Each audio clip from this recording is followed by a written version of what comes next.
خدا سے رابطہ کریں. یہ دنیا ایک دن سمیٹ دی جائے گی. القاریات والقاریات، کچھ بھی نہیں بچے گا، سب روئی کے گالوں کی طرح اڑ جائے گا.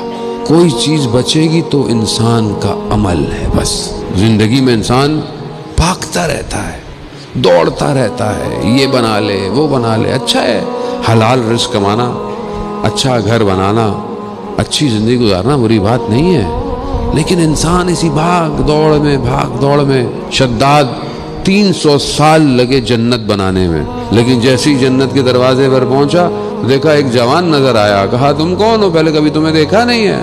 کہا میں ملک الموت ہوں، میں روح قبض کرنے آیا ہوں. کہا مجھے اتنا تو وقت دو، میں تھوڑا اندر چلا جاؤں. 300 سال لگے. وقت نہیں ہے. جب امر الہی آ گیا تو ایک پاؤں گھوڑے کی زین میں تھا اور ایک ہوا میں تھا، روح قبض ہو گئی. ہم سب نے مرنا ہے. کون کسی نے کہا کہ وہ نہیں مرے گا؟ کتنے لوگ پچھلے سال میں ہم نے خود دفنا دیے ہوں گے، کتنے ہمارے اب رشتہ دار، کسی کے والدین چلے گئے.